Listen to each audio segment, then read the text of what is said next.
In the previous lesson, we discussed the resistance of a vertical electrode, and we have found or concluded that the resistivity of the soil is a factor that affected the value of the resistance of our electrode. So the question is, what are the factors affecting the soil resistivity, and what are the typical values of soil resistivity? So let's look at these slides to help us the factors affecting and the typical values. So as I said before, that we can have several layers with inside the soil with different resistivity as seen here, and we can extend our electrode or vertical electrode to reach a layer with a very low resistivity to decrease the resistance of our earthing conductor or earthing uh, electrode, not earthing conductor. So what are the factors affecting this row? Number one, what is the soil type, the composition of the soil? Is it consisting of clay, sand, stone? Is it a rocky soil? What type of soil are we dealing with? Each type of soil has its own resistivity. The second important part, which is the moisture content of the soil, how much water presented inside our soil. Number three, the temperature of soil, also a very significant factor that we need to consider. Okay, so the first factor, which is the moisture or presence of water. So what we will find is that as the moisture content increase inside our soil, more water presented inside our soil, the lower the resistivity of the soil. So larger moisture content, lower resistivity. As you can see, decrease as moisture increase. Similarly, you can see here three different types of soil with different resistivity curves. As moisture increase, you will find that the resistivity starts to go down. Similarly, this curve, if I remember from IEEE or from one of the research papers, again, as moisture, here is two different types of soils with different values of resistivity. As moisture increase, resistivity starts to go down. So presence of moisture is a very important factor. Now, what is the physical reason behind this? Is that more moisture, when we have our soil containing more water, it means our soil, which contains minerals and salts, these minerals and salts start to dissolve inside our water, or dissolution of our salts, which means when these salts dissolve inside our water, they start releasing free ions, which leads to more conductivity or lower resistivity. So as we know that the seawater has more conductivity than pure water without any kind of minerals or any kind of salts, because these salts contain free ions, which will lead to increase in the conductivity. Same idea here. When we have more water, it means we can dissolve more salts, leading to more positive or free ions. More free ions, which leads to higher conductivity or lower resistivity. Great. Now the second factor, which is temperature.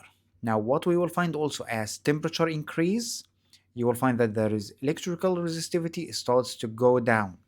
So as the temperature goes up, the resistivity starts to go down. As you can see here, same as the effect of moisture. More moisture leads to lower resistivity, more temperature leads to lower resistivity. Now, how can we understand this? Just imagine that we are preparing Turkish coffee. In Turkish coffee, what we need some water, like this, water, and we add our coffee, right?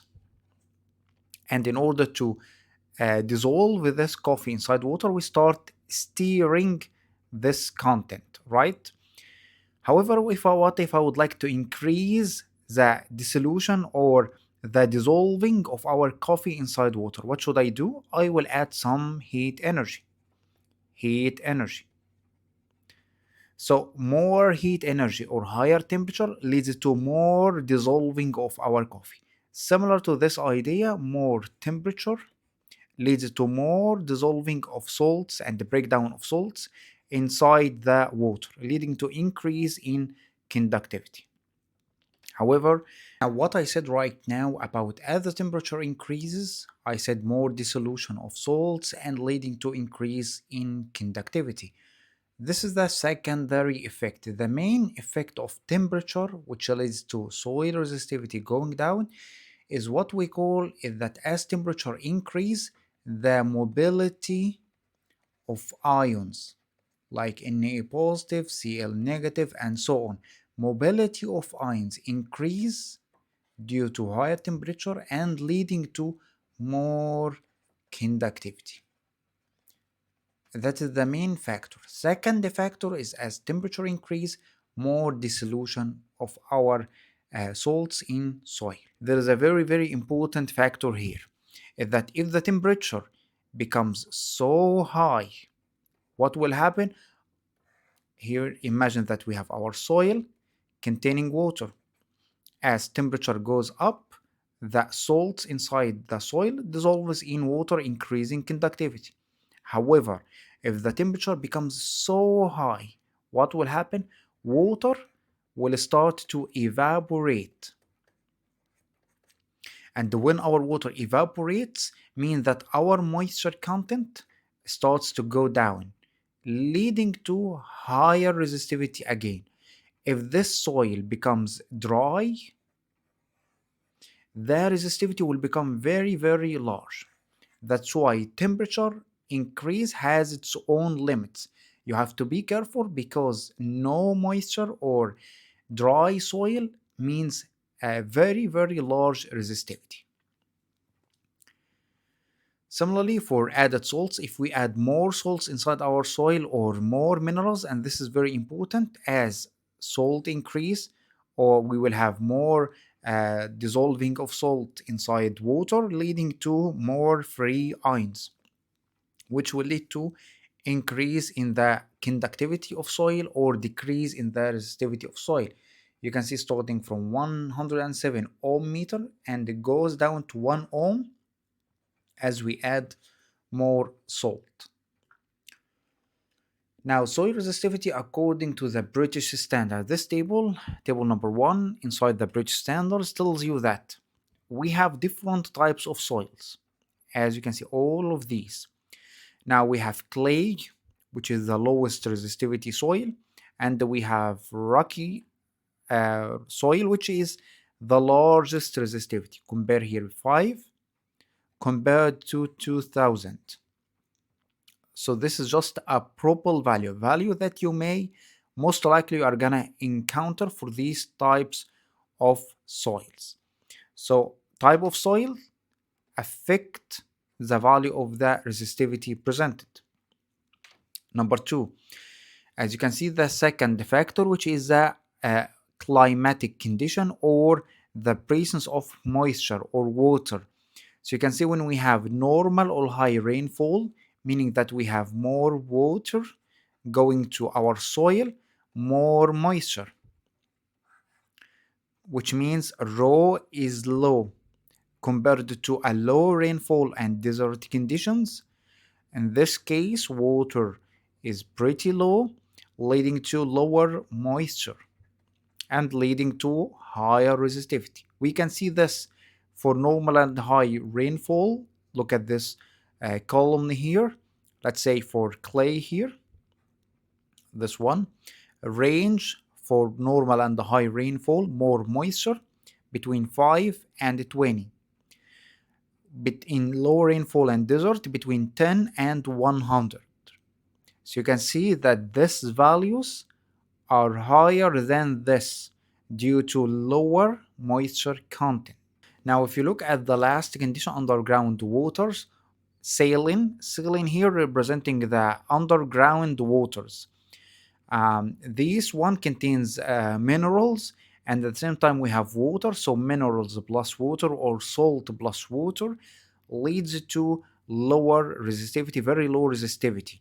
So this combination leads to the lowest resistivity. You can see actually it here between 1 and 5 compared to 10 and 100, 5 and 20. So this is the ultimate condition in which we have salty or saline, which means salts plus water under the ground.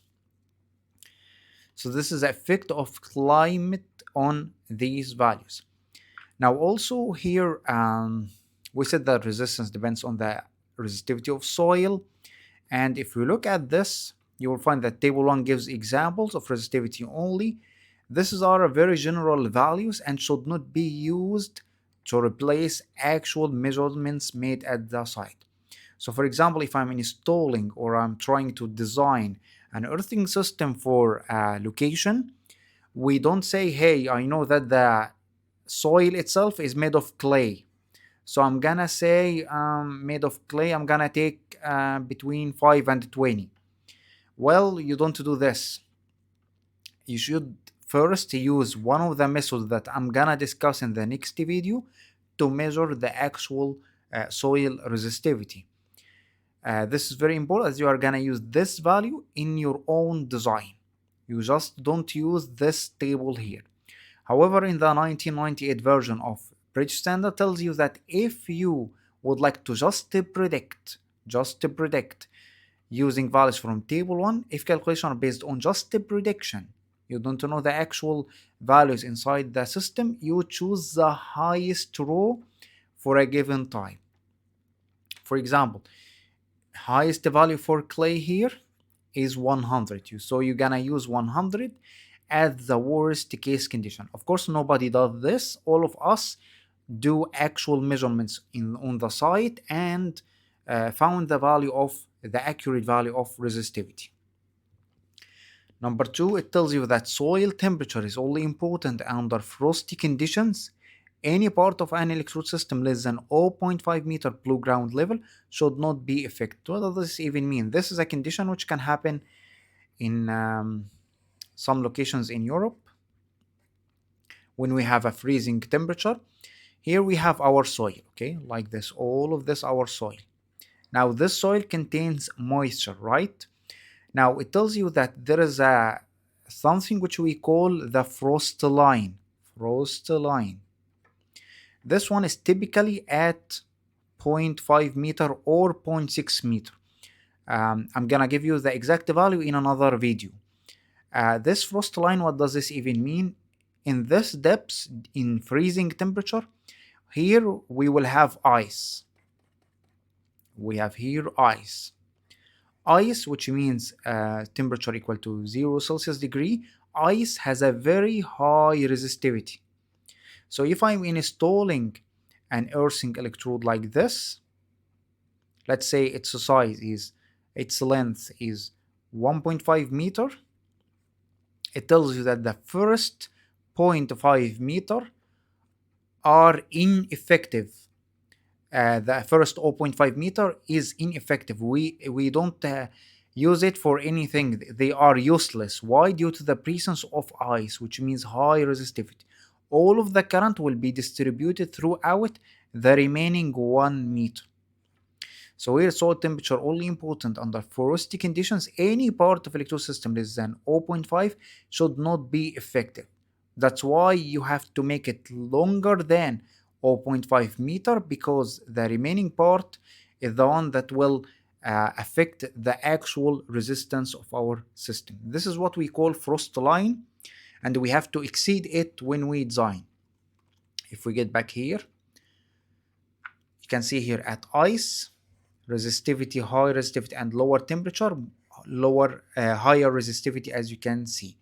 So ice gives us large resistivity, so the bridge standard and the other standards consider this value from at 0.5 meter as useless or ineffective. Now here are some values of soil resistivity from IEEE standard 81, table 1, geological period and formation. If you look at here it gives you the Earth's resistivity for this material, for this soil type, between in this range between 10 and 30. here between 30 and 1000, here between 300 and 3000, and so on. Now you can find that the materials are almost the same. You can see here limestone, limestone. We can say here other sandstone, sandstone, and so on. So they are repeated across this table. So what's the difference? The difference is that we have different soil types from different geological periods.